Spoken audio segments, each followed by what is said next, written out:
Hi everyone, thank you for stopping by on my Bible reading channel where my goal is to bring the Word of God to as many people as possible.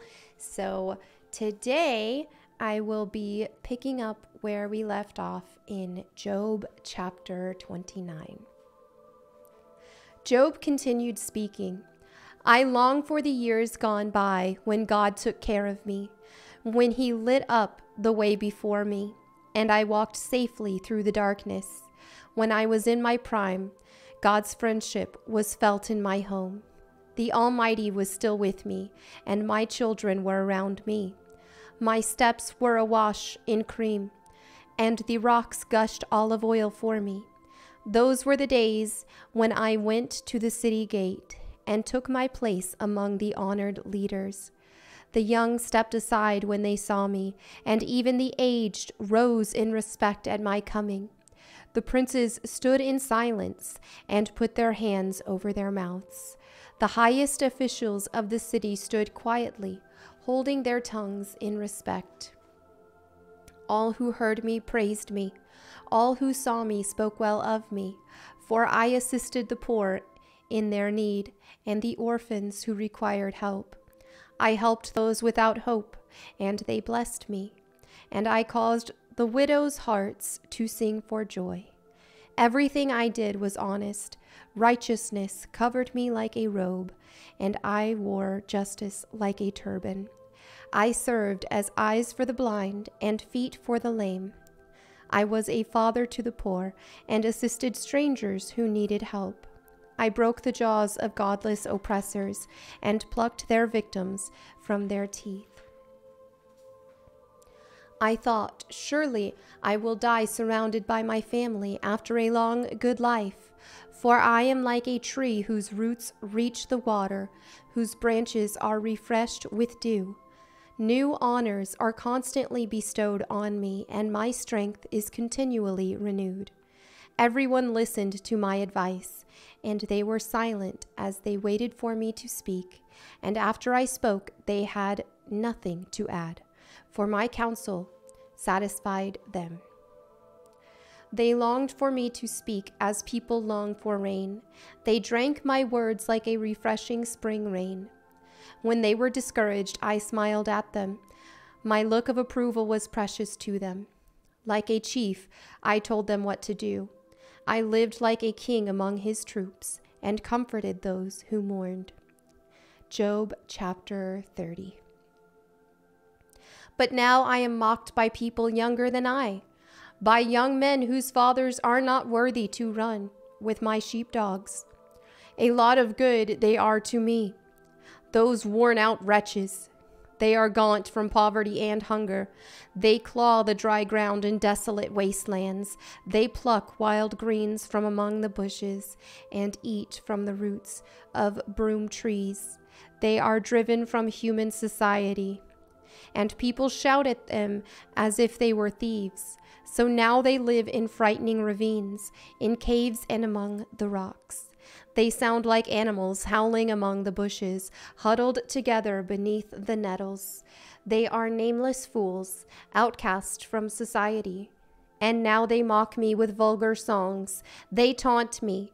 They despise me and won't come near me, except to spit in my face. For God has cut my bowstring. He has humbled me. So they have thrown off all restraint. These outcasts oppose me to my face. They send me sprawling and lay traps in my path. They block my road and do everything they can to destroy me. They know I have no one to help me. They come at me from all directions. They jump on me when I am down. I live in terror now. My honor has blown away in the wind, and my prosperity has vanished like a cloud. And now my life seeps away. Depression haunts my days, and at night my bones are filled with pain, which gnaws at me relentlessly. With a strong hand, God grabs my shirt.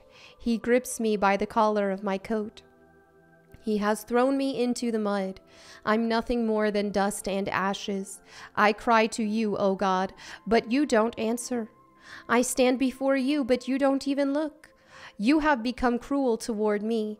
You use your power to persecute me. You throw me into the whirlwind and destroy me in the storm. And I know you are sending me to my death, the destination of all who live. Surely no one would turn against the needy when they cry for help in their trouble. Did I not weep for those in trouble? Was I not deeply grieved for the needy? So I looked for good, but evil came instead. I waited for the light, but darkness fell. My heart is troubled and restless. Days of suffering torment me. I walk in gloom without sunlight. I stand in the public square and cry for help. Instead, I am considered a brother to jackals and a companion to owls. My skin has turned dark, and my bones burn with fever. My harp plays sad music, and my flute accompanies those who weep. Job chapter 31. I made a covenant with my eyes, not to look with lust at a young woman. For what has God above chosen for us? What is our inheritance from the Almighty on high? Isn't it calamity for the wicked and misfortune for those who do evil? Doesn't he see everything I do and every step I take? Have I lied to anyone or deceived anyone? Let God weigh me on the scales of justice, for he knows my integrity. If I have strayed from his pathway, or if my heart has lusted for what my eyes have seen, or if I am guilty of any other sin, then let someone else eat the crops I have planted. Let all that I have planted be uprooted. If my heart has been seduced by a woman, or if I have lusted for my neighbor's wife, then let my wife serve another man. Let other men sleep with her, for lust is a shameful sin, a crime that should be punished. It is a fire that burns all the way to hell. It would wipe out everything I own. If I have been unfair to my male or female servants when they brought their complaints to me, how could I face God? What could I say when he questioned me? For God created both me and my servants. He created us both in the womb. Have I refused to help the poor, or crushed the hopes of widows? Have I been stingy with my food, and refused to share it with orphans? No, from childhood I have cared for orphans like a father, and all my life I have cared for widows. Whenever I saw the homeless without clothes, and the needy with nothing to wear, did they not praise me for providing wool clothing to keep them warm? If I raised my hand against an orphan, knowing the judges would take my side, then let my shoulder be wrenched out of place.